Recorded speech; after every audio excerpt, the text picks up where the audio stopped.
Hello everybody, I am PS3 Gamers 88 and I am bringing you back Been Drowned, the creepypasta, gaming creepypasta. So let's get this started. Post number 1, September 7th, 2010.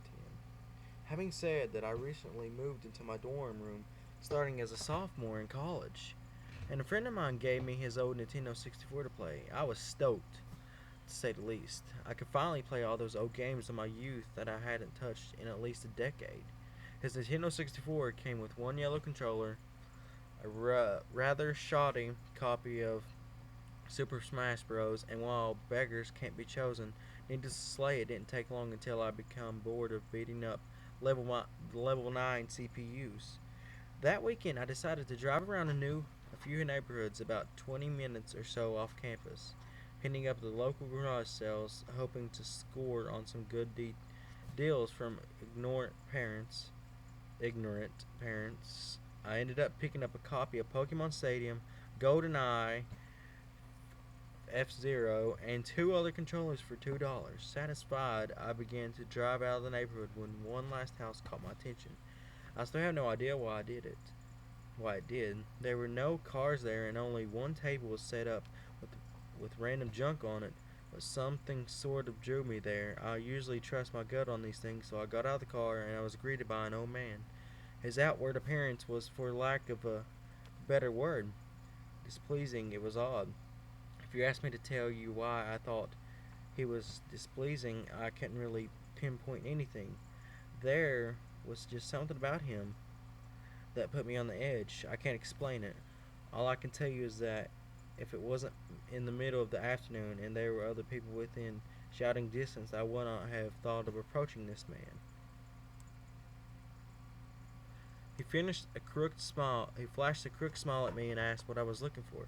I immediately and I noticed that he must be blind in one of his eyes. His right eye had that glazed over look about it. I forced myself to look at his left eye instead, trying not to offend, and asked him if he had any old video games. I was already wondering how I could politely excuse myself from the situation when he would tell me he had no idea what a video game was.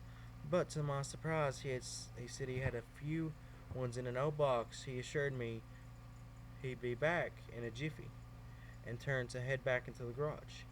As I watched him hobble away, I couldn't help but notice what he was selling on his table.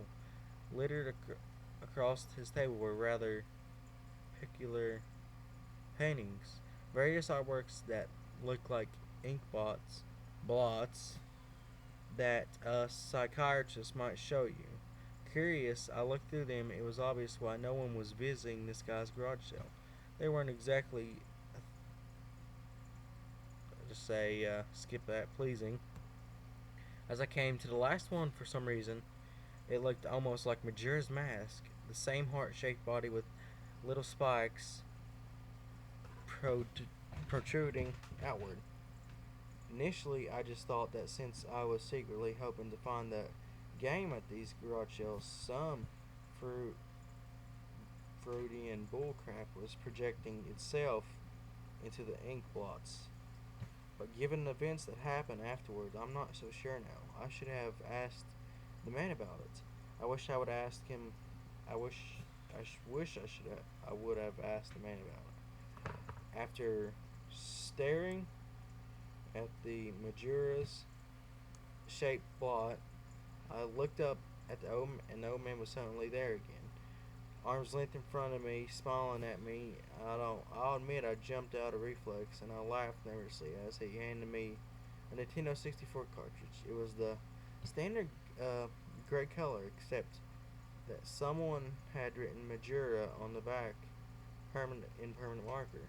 I got butterflies in my stomach as I realized what a coincidence this was, and asked him how much he wanted for it. The old man smiled at me and told me that I could take it for free. That it used to belong to a kid who was about my age that didn't live here anymore. There was something. There was just something weird about how the man phrased that, but I didn't really pay any attention to him. I was too caught up in not only finding this game but getting it for free. I reminded myself to be a bit skeptical since this looked like a pretty shady cartridge and there's no guarantee it would work. But then the optimist inside me interjected that maybe it was some kind of beta version or pirated version of the game and that all was all I needed to be back on a cloud nine. I thanked the man. The man smiled at me and wished me well, saying goodbye then. At least that's what it sounded like to me. All the way in the car ride home, I had a nagging doubt that the man had something else. My fears were confirmed when I booted up the game. To my surprise, it worked just fine, and there was one save file named simply Ben. Goodbye, Ben. He was saying goodbye, Ben. I felt bad for the man, obviously a grandparent and obviously going senile, and I, for some reason or another, reminded him of his grandson Ben. Out of curiosity, I looked at the save file, eyeballing it. I could tell that he was pretty far in the game. He had almost all of the mask and 3 out of 4 remains of the bosses. I noticed that he had used an owl statue to save his game. He was on day 3 and by the stone tower temple with hardly an hour left before the moon would crash. I remember thinking that it was a shame that he had come too close to beating the game, but he never finished it. I made a new file named Link out of tradition and started the game, ready to relive my childhood.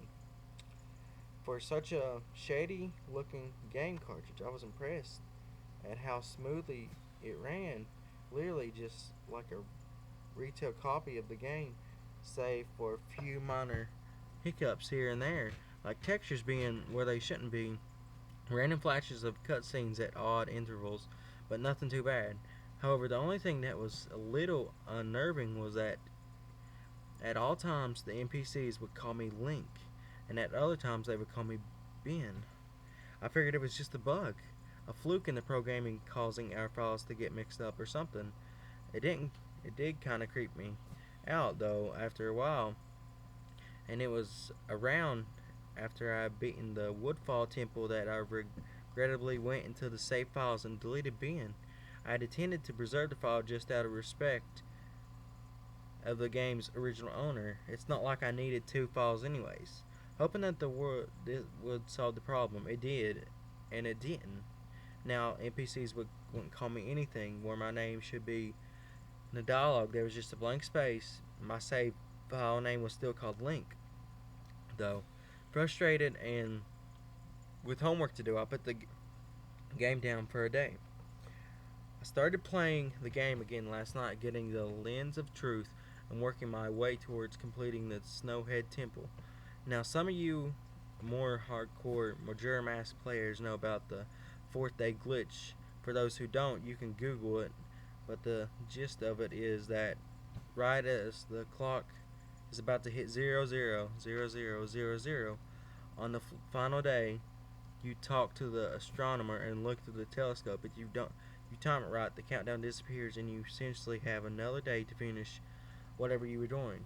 Deciding to do the glitch to try and finish the Snowhead Temple, I happened to get it right on the first try and the time counter at the bottom disappeared.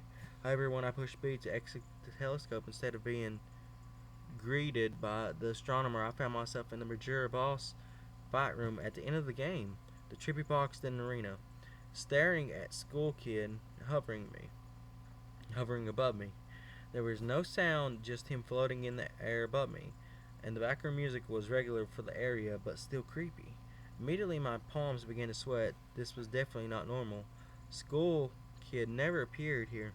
I tried moving around the area, and no matter where I went, School Kid would always be facing me, look at me, not saying anything. Nothing would happen though, and this kept up for around 60 seconds. I thought the game had been bugged or something, but I was beginning to doubt that very much. Okay, guys, that is the end of part 1 of post 1. The second part will be coming soon. I hope you enjoyed that. Like, subscribe, favorite, and peace.